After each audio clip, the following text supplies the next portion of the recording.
yo seguiría con este tema.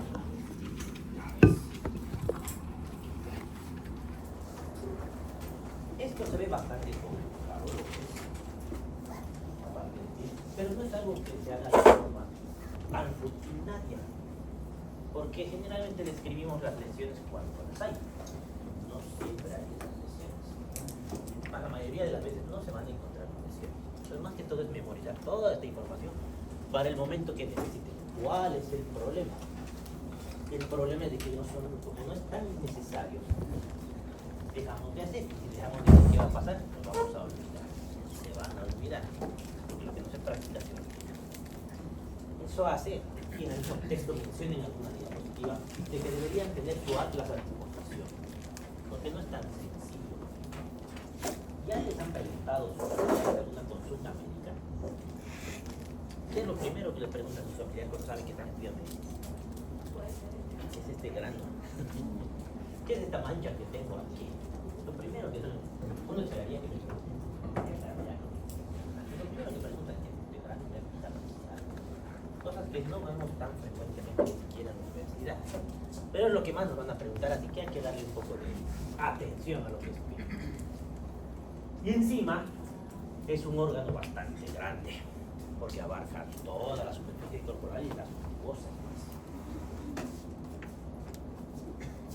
Y eso tiene que incluir el cuero cabelludo, los pliegues intersticiales, los pliegues submamarios, los retroauriculares, los interglúteos, el conducto auditivo externo, las uñas, la boca, el glande, la vulva y la porción externa del ano. Todo eso deberíamos revisar cuando viene. Claves para el diagnóstico dermatológico deberían ser, primero, identificación de la lesión elemental. Y aquí vamos a ver lesiones de dos tipos básicamente, que son las lesiones primarias y las secundarias. Lesiones primarias que vamos a ver a todas las lesiones que aparezcan sobre la piel previamente sana.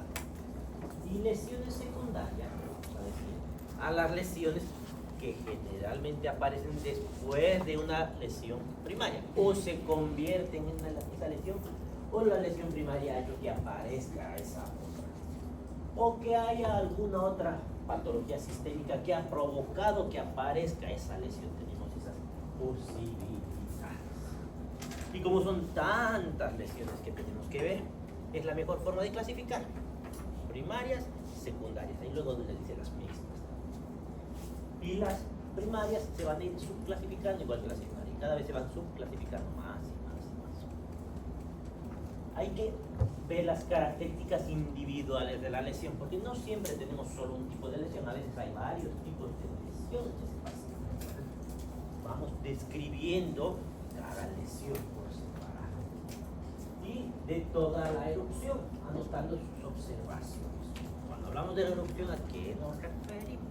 A todas esas manchas, marcas que vayan apareciendo en el cuerpo. Y lo que decíamos, auxilio con un libro de dermatología o un atlas que describa la dermatosis, que caracteriza a estas lesiones. Porque no son tan fáciles de recordar, primero, y segundo, de que muchas se parecen entre sí. Y el diagnóstico suele ser algo. Cuando tienen dudas, los mandan al dermatólogo. Pero primero tenemos que darle un diagnóstico sintomático. Anamnesis. Y aquí, si bien es el examen físico, vamos a recordar algunos detalles de la anamnesis que nos ayuden a entender el diagnóstico de estas lesiones. De aquí para adelante, igual cuando veamos cabeza, vamos a volver a hablar de anamnesis. Cuando veamos corazón, vamos a volver a hablar de anamnesis. Aspectos más específicos en la historia clínica dermatológica. Salud. Esa lesión, esa erupción cutánea, ¿cuándo apareció? Esa lesión está todo el tiempo ahí o viene y va, viene y va. Las lesiones son similares a las del comienzo o han modificado. En el caso de las lesiones secundarias, debe haber una pápula y luego pasaron a ser una costra mielicérica. Algo ha pasado. ¿Cuáles son los síntomas cutáneos predominantes? Cuando hablamos de síntomas cutáneos, ¿qué son los síntomas? ¿Cómo cuál sería en este caso para piel? Si duele, si te pica. Y en este caso picazón no le vamos a poner en la historia clínica, le vamos a transformar la palabra picazón en o cualquier otra cosa más que aparezca mientras estén esas lesiones. Estas lesiones están acompañadas de síntomas sistémicos como fiebre, astenia, dinámica. Vamos a poner un ejemplo. Yo tengo múltiples vesículas de la vesícula por todo el cuerpo que está desde esta semana. Tengo fiebre, tengo astenia, adinamia. ¿En qué voy a sospechar? Y las lesiones son de todos los tamañitos. Estoy pensando en que es una varicela. Ya está. Es importante el interrogatorio dirigido a la historia farmacológica. ¿Y por qué a la historia farmacológica? Porque muchas de estas lesiones aparecen después de algún problema de una reacción alérgica, algo que vamos a tener en cuenta, como por ejemplo el paciente que toma su enalapril. Toma el enalapril y después de que toma su enalapril empieza a echarse de la cara, se arroja la cara, los labios. Entonces, este ha sido un evento secundario a la ingesta. Y le preguntamos tanto los medicamentos recetados como los de venta libre son, en otros países lo consideran importante, aquí no tanto, porque aquí todos consiguen sus medicamentos de la farmacia, no sé, sin o con receta. Pero en otros lugares los pacientes no se dan cuenta cuando les preguntan medicamentos, generalmente sugieren que se refieren a los de la receta. Y los de la farmacia no los toman tanto en cuenta, hay que preguntar. Medicaciones tópicas, cuando hablamos de medicamentos tópicos, en farmacología ya han llevado esto. ¿Qué significa un fármaco tópico? Ya, también, pero falta algo más. En el lugar donde quiero que haga la acción, normalmente va a ser cosas. Antecedente de alergias previas a medicamentos, también. ¿Qué es una reacción alérgica? Es una respuesta inmune exagerada aún. Tiene que haber ese agente externo. ¿Se puede hacer alergia a algo que no conozca el cuerpo? No se puede hacer alergia. Tiene que haber una primera exposición para que se desarrolle esa alergia. Por eso a veces cuando les hacen la prueba de la penicilina para ver si son alérgicos, en realidad le están presentando a la penicilina. Cuando les ponen penicilina, la historia familiar ayuda en el diagnóstico de enfermedades hereditarias. Pequeñas enfermedades, muchas de estas lesiones han pasado de generación en generación. La historia de exposición a productos químicos, en ocasiones es la clave, donde trabaja. Si el paciente trabaja en un lugar donde está en contacto con muchos químicos, puede ser esa la causa. Por ejemplo, ¿quién? Y puede estar en contacto con muchos químicos. Las personas de la limpieza, por ejemplo, que a veces no ni siquiera tomamos en cuenta, más pensamos en los que están en los laboratorios de química. Personas de la limpieza están en contacto con químicos. Los viajes recientes pueden ayudar a diagnosticar una enfermedad infecciosa inusual. Y eso es común aquí en nuestro país. Mucha gente que viene precisamente a estos lugares, a ciudades del trópico, y se va a sus ciudades de origen, vuelven con algunas infecciones que allá las desconocen porque no ven cómo se transmiten. Aquí tienen en mente. La historia sexual puede ser importante y ahí tenemos que saber si el paciente tiene hábitos homosexuales, bisexuales o promiscuos. ¿Por qué? Si estamos en piel, ¿qué tiene que ver esto con piel? Porque muchas de estas infecciones de transmisión sexual, su expresión va a estar en la piel. Vamos a ver lesiones a nivel de genitales, pero básicamente en la piel. Examen físico. El examen del paciente desnudo se facilita con una buena iluminación, el ambiente adecuado para hacer el examen de piel. ¿Y qué deberíamos hacer en el examen de piel? ¿Qué vamos a revisar? Todo. Para proteger el pudor del paciente, ¿cómo hacemos esta revisión? Tapamos de a poco según la zona que vayamos viendo. ¿Y qué tenemos que ver de las lesiones? Tenemos que ver la forma, el tamaño, ¿qué más? El color. Y para el color, que es importante que tengamos una buena iluminación. Mejor si la iluminación es con luz blanca como esta, que no va a distorsionar los colores. La inspección debe hacerse a distancia y en la cercanía. ¿Por qué? Porque primero tengo que ver si tiene alguna forma, todas las lesiones, si confluyen, si son varias, si tienen formas de línea, de círculo. Y luego tengo que revisar lesión por lesión, porque tenemos la posibilidad de que sea solamente una lesión o varios tipos de lesiones que están confluidos. La inspección comprende evaluar la topografía de las lesiones. ¿Y a qué nos referimos con eso? Las simetrías, zonas expuestas a la luz. Por ejemplo, simetría, ¿a qué se puede referir? Yo tengo aquí que me salieron un montón de pápulas. ¿Qué sería que sea simétrico? Todas están aquí, ¿dónde más deberían estar? Eso sería simétrico. Si solamente están en este lugar, eso es asimétrico. Expuesta a la luz solar, ¿dónde? Brazos, ¿qué más importante que brazos? Cuello, la zona de respuesta. ¿Qué más? En el caso del lupus, lo que describimos las alas de mariposa en los lugares expuestos al sol, porque la luz ultravioleta desencadena las crisis del lupus, por si acaso. Ahora, estas enfermedades reumatológicas como el lupus o la esclerodermia, que vamos a ver más adelante aquí, ¿cuál es su origen? De reumatoide, lupus, esclerodermia. ¿Qué significa? Eso no me dice mucho. ¿Y quién ha provocado esta enfermedad? ¿Quién ha desencadenado? Sí, que es el que está afectado, pero ¿quién ha iniciado el problema? Por ejemplo, si yo tengo una dificultasia, es una enfermedad infecciosa. Eso sería una enfermedad inmunológicamente. Pero ¿quién ha originado esa enfermedad infecciosa? En su origen. El reumático, ¿cuál sería el origen? Una bacteria. Dígame, dice un poco más. Y mi corto todavía digo, ¿qué bacteria tenía? Igual.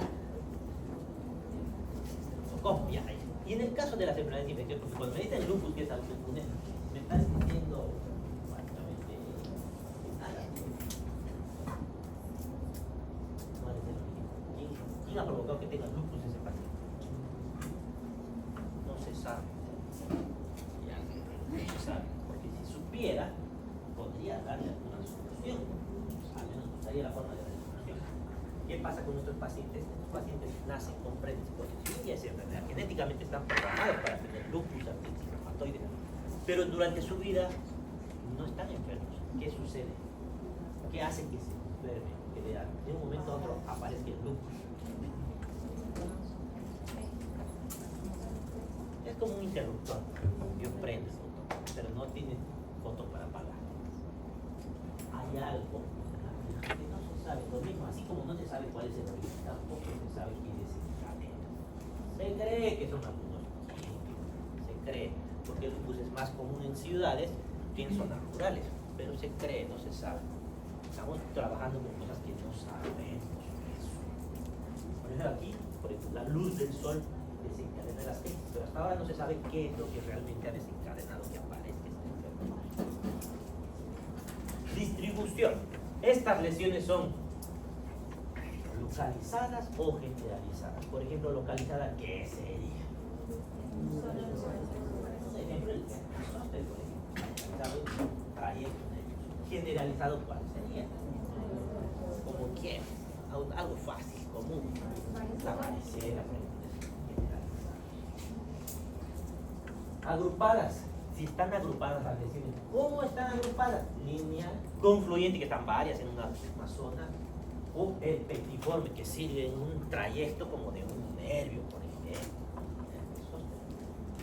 La forma, ¿qué forma tiene esa lesión? Es redonda, es ovalada, está circinada, es policíclica, es sésil, pediculado. Todo esto vamos a ver en las imágenes. Por ejemplo, ¿qué sería pediculada? Es un pedículo que une la lesión, como un hongo más o menos, une la lesión. Tamaño, bordes, contornos, tenemos que describir los contornos. La superficie, si es sobrelevantada la lesión, el color de la lesión, el aspecto, polimorfo, monomorfo. ¿Qué significaría monomorfo y polimorfo? De entrada ya estamos hablando que son varias lesiones. Monomorfo significa lineal. Todas las lesiones son iguales. Polimorfo, algunas lesiones tienen una forma, otras otra forma. Y aquí más o menos para que vean el esquema. bastante, pero a ver, algo. Concluyentes son varias lesiones que pueden ser, como la dermatitis de contacto, lineales, aisladas como las verrugas, sosteiforme, arciforme o arcuata, anular como la sarcoidosis anular, policíclica como las dermatofitos, serpentina como la lamíneas, circular, numular, agrupadas, herpetiformes, acuminadas, vomitiformes, moniformes. Entonces vamos a encontrar todo tipo de lesiones, lamentablemente hay que memorizar. Ahora que en el examen de la pregunta, es más difícil. Pero por lo menos que sepan la clasificación de las primarias y las secundarias y la definición de cada una de ellas. Palpación, ya hemos visto inspección, hemos descrito la lesión. Y en la palpación, ¿qué debemos describir? ¿Cómo se palpa esa lesión? Porque no siempre se palpa como se ve. Se ve de un tamaño, pero se palpa de otro tamaño. Entonces, nos da información útil, como su textura, su extensión, si está fijada superficies subyacentes como el hueso. Ahora, si está fija una estructura, está dura y no se mueve, está pegado al hueso, me está dando un signo de malignidad. ¿Qué significa que tenga signo de malignidad? Probablemente que es un cáncer. ¿Ya? Si están libres en el tejido celular subcutáneo, por ejemplo, los linfomas. Yo toco el linfoma en la piel y se mueve de un lado a otro, no está fijo a nada. Incluso la estructura, si es totalmente circular, si tiene forma de una estrella, que también es otro signo de malignidad. Lesiones elementales son la clave del diagnóstico correcto de una enfermedad cutánea. Comprenden una serie de lesiones que por su presencia pueden clasificarse, lo que les decía hace un momento, en las primarias y secundarias. Y recuerden aquí combinadas básicamente es la mezcla de ambas. Hemos dicho que eran primarias, que aparecen en piel sana, secundarias, que probablemente había una lesión primaria antes de que aparezca, o alguna patología que esté provocando esta lesión. Lo más seguro es cuando se juntan sobre piel previamente lesionada. Esto siempre preguntan en el examen. Y tengo varias posibilidades de preguntar. Las siguientes son lesiones primarias, excepto, y les voy a poner la secundaria. O les puedo poner cuál de las siguientes es una lesión secundaria. Y así, hay varias formas de preguntar. Que memoricen. Primarias son la mácula, pápula, placa, vegetación, nódulo, tumor, vesícula, ampolla, pústula, escama, que no son las únicas. Hay más, igual hay más secundarias, pero estas son las más comunes que nos vamos a encontrar. Sí hay un libro grande de lesiones. Comenzamos con la mácula. ¿Y qué significa mácula? Básicamente, mácula significa mancha. ¿Y qué es una mancha? Es una pequeña mancha en la piel que no se toca. Si ustedes tocan esa piel, es normal. Si tocarían a ciegas, no se darían cuenta que esa mácula está ahí. No tiene ninguna diferencia con la piel normal, salvo el... Entonces, no hay alteraciones de relieve, no hay depresiones, ni alteraciones del espesor, ni la consistencia. Es una simple mancha. ¿Y esta mancha por qué se puede producir? Puede ser una lesión vascular. ¿Y que sea una lesión vascular, qué significa? Que en su interior hay sangre. O puede ser pigmentaria, que hay algún pigmento que le está dando ese color. Entonces las dividimos en máculas vasculares y máculas pigmentarias. ¿Cómo las vamos a diferenciar? Aquí empleamos nuestra semiotécnica, hacemos una maniobra. ¿Qué maniobra? Vamos a hacer la vitropresión. ¿Qué es la vitropresión? Es una vitropresión. Es presión como un vitro, que es un vitro. ¿Cómo qué? Como un portaobjetos, por ejemplo. El portaobjetos, aprieto sobre la piel. ¿Y qué va a suceder cuando apriete la piel, esa mácula, ese portaobjetos? Si desaparece la mancha, ¿qué les va a hacer sospechar? ¿Ah? Sí. ¿Por qué? Porque si es sangre, si yo apriete, ¿qué va a pasar? La sangre va a salir de ahí. Desaparece y es vascular.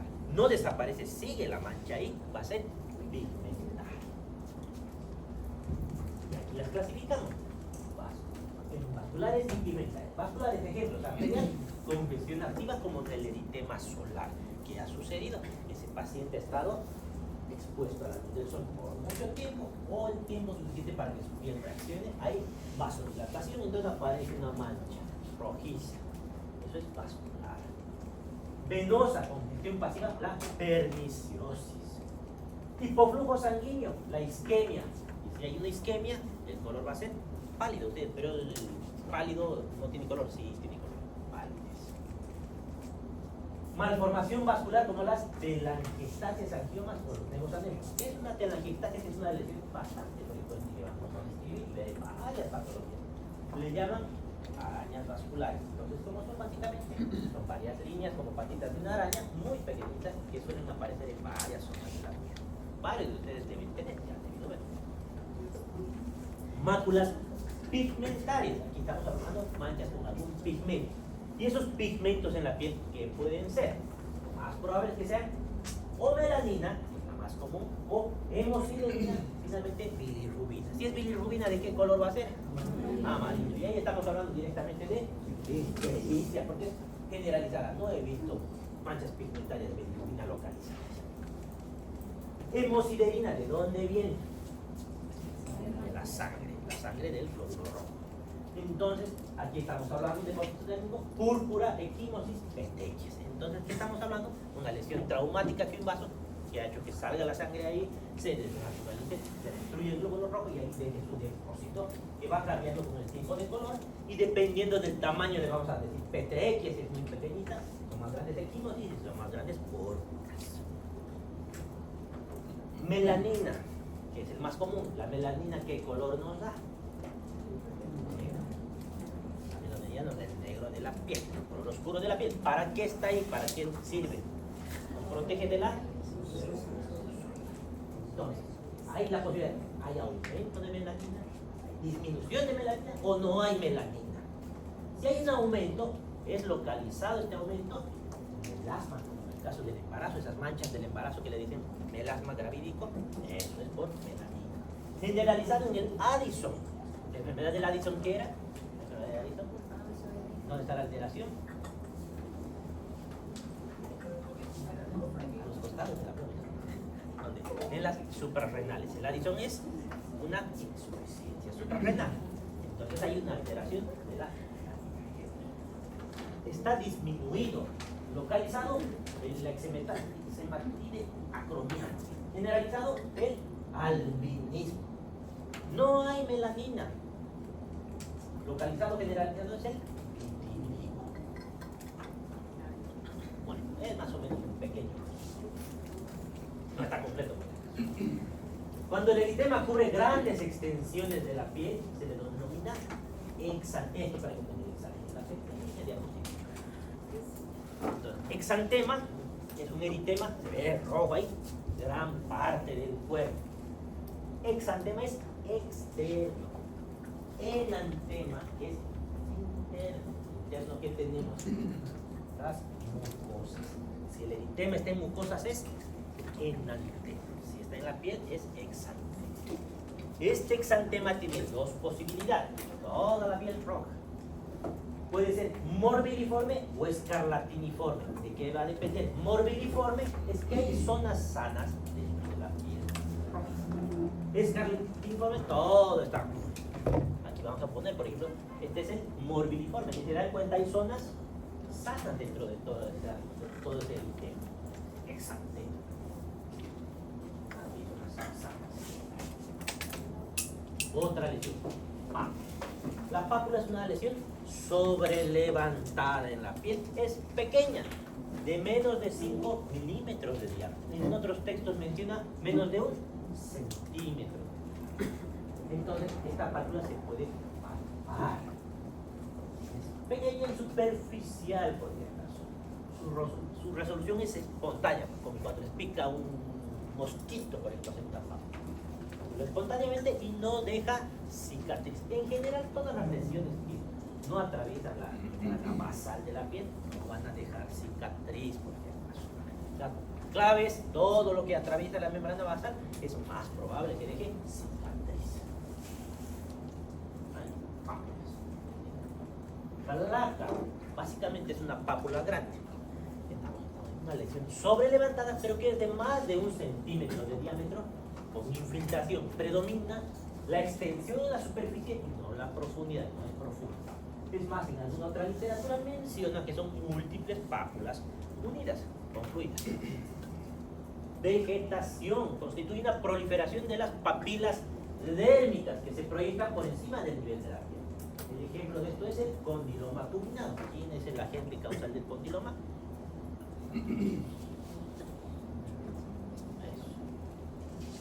Las verrugas es una vegetación con un aumento de la capa córnea. Por ejemplo, la verruga vulnar.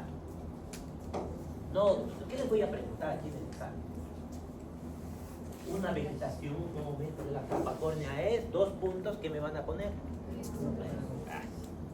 Ese tipo de preguntas. Al derecho y al revés, y del revés al derecho. Cualquiera de las dos. ¿Qué es un nódulo? Es una lesión de consistencia sólida, mayor a 1 centímetro y de localización profunda. Este se encuentra en la hipodermis. Predomina la profundidad y no la extensión.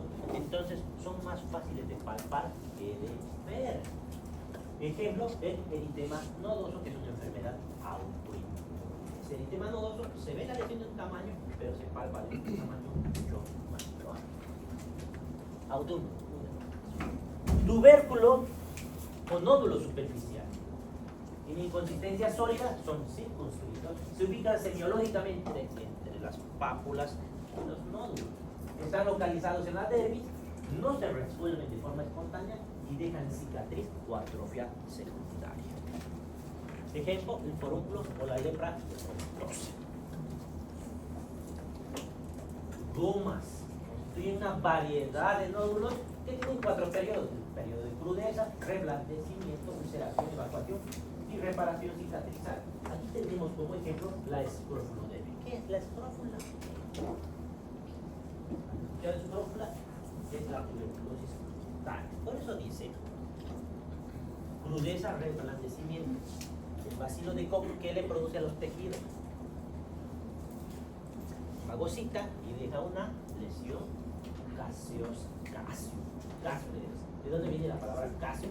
Queso, que se parece al queso. En el pulmón es lo mismo que pasa. El bacilo de Koch hace digestión y se convierte ese parénquima en tejido gaseoso.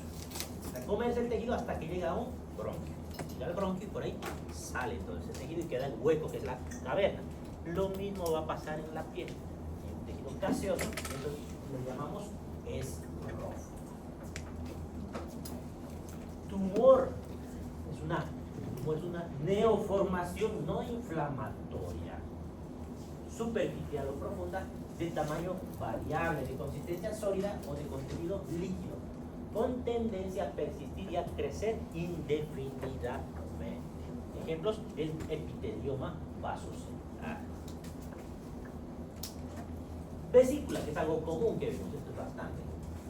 Cavidad de contenido líquido de pequeño tamaño, menos de 5 milímetros, son multiloculares y están situadas en la dermis. Su contenido puede ser seroso, hemorrágico, purulento. Esto, por si acaso, es que va evolucionando de seroso, hemorrágico, y pasa a purulento, porque tenemos otra lesión parecida que se llama pústula. A diferencia de esto, la pústula desde el inicio, desde el mismo tamaño, se parece, pero desde el inicio es lleno de pus. Esto es una vesícula. ¿Qué patología vemos la vesícula más frecuentemente? En la varicela. En el herpes también podemos ver. Ampolla, que es más grande que la vesícula, más de 5 milímetros, pero son uniloculares y se encuentran en la epidermis. Su contenido puede ser igual seroso, hemorrágico o purulento, pero va a evolucionar. Y aquí lo que les decía, la pústula, que es una lesión circunscrita de la piel con contenido purulento desde un inicio. Escamas. La minilla de la capa córnea que se desprende espontáneamente de la superficie cutánea como la ictiosis. Básicamente hay un defecto en el colágeno, en los fibroblastos, que hace que esta piel salga, se desprenda con facilidad. Queratosis, lesiones de consistencia sólida, circunscrita, donde el engrosamiento de la piel se hace a expensas de la capa corta, también le dicen hiperkeratosis. Ejemplo, los callos y calles. Pasamos a las lesiones secundarias. Y tenemos la escama, la costra, escara, fisura o grieta, pérdida de sustancia, atrofia, esclerosis, lentificación, cicatriz. Escamas, lesiones de acumulación de estrato córneo que se depositan de manera seca y se desprenden por sí mismas. Las escamas que aparecen en la evolución de otra enfermedad primaria se consideran escamas secundarias. Ejemplo, el eczema crónico que se ve en lesiones por rascado también. Costra es el resultado de la desecación de una secreción. ¿Se acuerdan cuando hablábamos de las secreciones purulentas, hemorrágicas? Esto es la consecuencia de lo mismo. Suero, pus o sangre. Ejemplo, las costras mielicéricas del impétigo. ¿El impétigo qué es? Es una infección de la piel producida generalmente por bacterias biógenas. En este caso, ¿qué bacteria será? ¿De qué color está? Entonces, es el Staphylococcus. No me vayan a poner Streptococcus aureus porque ya ha pasado. No existe el Streptococcus aureus.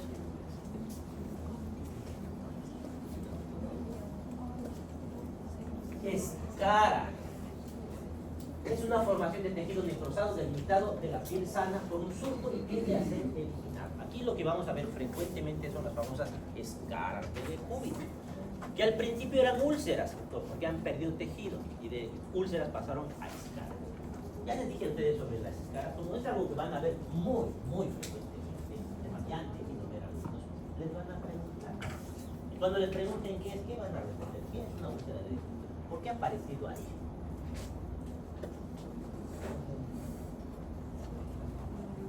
De decúbito.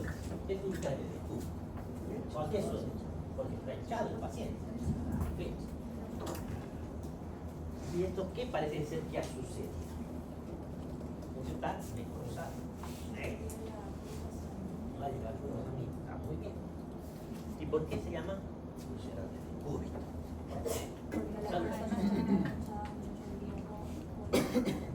¿Cuántas horas al día duerme usted? ¿Por qué? Por cáncer. No es tan mal, se falta. Y ya, es más probable el cómo. Pero no me sigue explicando. Porque todo lo que está bien. Hace falta un conector a todo lo que no se mueven. Entonces, a los pacientes que no se mueven. ¿Como quiénes? Ya, ¿qué más? ¿Quiénes más no se mueven? En coma. Eso, ellos no se mueven. No es porque estén en coma, es porque no se mueven. ¿Quiénes más? Sillas de ruedas. ¿Qué le decimos a los pacientes en sillas de ruedas? ¿Por qué no pueden? ¿Por qué tienen sillas de ruedas normalmente? La mayoría están porque tienen. Si no muevo mi pierna se llama paraplegia. Si no muevo las 4 extremidades se llama paraplegia. Si no muevo una.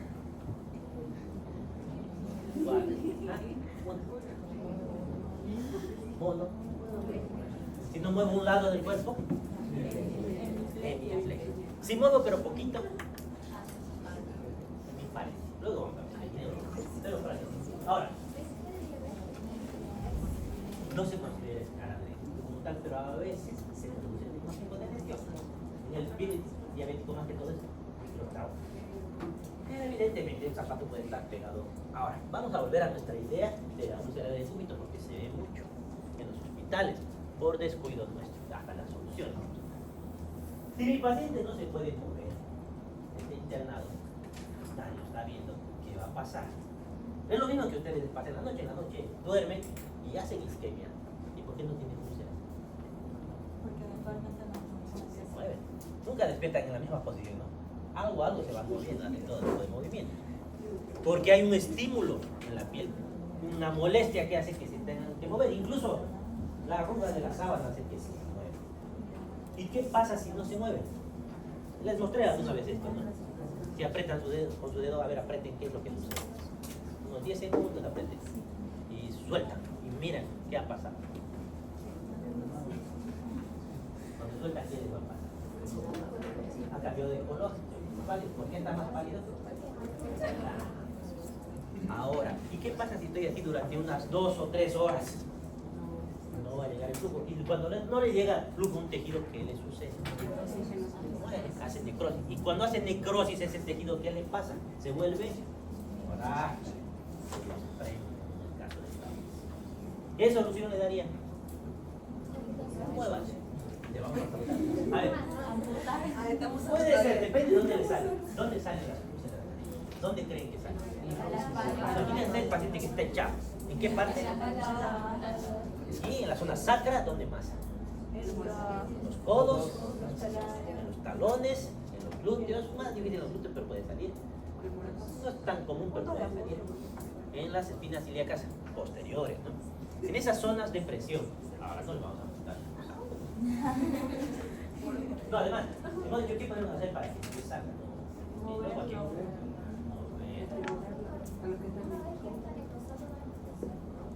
Para que no se diga necrosar. Sí, el problema de estas úlceras, por ejemplo, son más chiquitas de lo que se ven. Como un iceberg. Se ve la punta, pero por dentro está matado. Pero y no me han dicho qué solución le van a dar mover. ¿Y cómo lo vamos a mover? Ya, ayuda, pero no. Y la almohada igual hace presión. Que no tenga arrugas, ya puede ser. Más, una solución más. ¿Ah? Ya, pero sigue sin ser la solución porque hay que moverlos a cada rato. Con la sábana se puede mover sin mucha dificultad. Por eso le ponen sábanas debajo de los pacientes. Una enfermera de un lado, la otra del otro. Un pequeño movimiento ya es suficiente para que. Pero, y si te descuidan durante 3 horas, se fueron a tomar juntos un tecito y ya está. Algo que sea más eficiente. Que no incluya un humano moviendo al paciente cada segundo. Algo que. Colchón de agua. Puede ser, el colchón de agua por si acaso no es tan buena idea. Sirve, pero tiene un problema. Pero ahorita sirve muy bien. Y si estamos en invierno, he visto morir pacientes por eso. El paciente está frío, el agua está fría. Sirve, porque el agua eventualmente, un pequeño movimiento mínimo, va a ser como una ola que hace que toda el colchón haga que más o menos ordene la sangre. Pero hay algo más eficiente que el agua. Colchón en vez de agua, ¿qué le pondría? El aire también hace presión. Está bien su colchón de aire, pero le falta algo. Como un motorcito.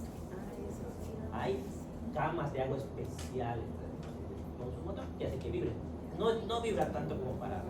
No se siente, pero vibra lo suficiente como para que los vasos sanguíneos de la piel tengan, abren, cierran, haya algo de circulación, por si acaso. Y a veces han visto que le ponen unos guantes en los talones, ayuda. No va a pasar esto. Fisura o grieta. ¿Qué es una solución de continuidad? En cirugía ya han debido ver eso, no han llevado todavía soluciones de continuidad. ¿Qué es solución de continuidad? ¿Qué es la continuidad que tenía la piel? Hay un stop de interrupción. Ha solucionado esa continuidad, ha dado una interrupción. Todos los cortes son solucionados. Y en este caso es una fisura, una grieta, es un tipo de solución de continuidad lineal sin pérdida de sustancia. Pérdida de sustancia. Comprende, aquí tenemos una subclasificación de las pérdidas de sustancia. Erosión, pérdida superficial de sustancia que no deja cicatriz, por ejemplo las erosiones del rasgado. Ulceración, la misma úlcera del decúbito que ha terminado siendo la escara del decúbito, es la pérdida de sustancia profunda que deja cicatriz, puede llegar a la dermis o a la hipodermis. Úlcera, ulceración de curso crónico. Excoriación, esto van a ver harto. Es una pérdida de sustancia producida por un paciente con sus dedos, instrumento o traumática, también por traumas, no el paciente mismo. Por ejemplo, en los accidentes de tránsito, el paciente está en su bicicleta, se choca con un auto y rueda por el asfalto. Tiene múltiples excoriaciones que las describimos, también describen múltiples excoriaciones en región del antebrazo izquierdo de aproximadamente 3 centímetros, porque eso se describe porque eso va a ir a un eso va a ir a un juicio y el juicio va a ir a como el forense y el forense va a ver su historia clínica, a ver qué cosas es y eso les puede decir si el paciente no le ha puesto nada. Todo lo que vean, especialmente si ha sucedido algo como accidente, agresión, intento de suicidio, todo lo que tuya, que se van a imaginar que eso va a ir a juicio, escriban lo más detalladamente posible todo lo que se encuentre. Si hay agresión física, hematomas, todos los hematomas van a describir. Importante. Atrofia, disminución del espesor y de la elasticidad de la piel. Se va a arrugar con facilidad esta piel. Y tenemos la atrofia fisiológica, que significa que es todo. Cada vez que vean fisiológico, significa que eso es normal, que va a suceder sí o sí. Por ejemplo, la atrofia senil con la edad. Pero tenemos patológicas, como en el caso de las estrías, los cambios bruscos de peso. Esclerosis, induración de la piel con dificultad para su plegado y sin arrugas. Esta piel se adhiere a los planos profundos y tenemos la esclerodermia.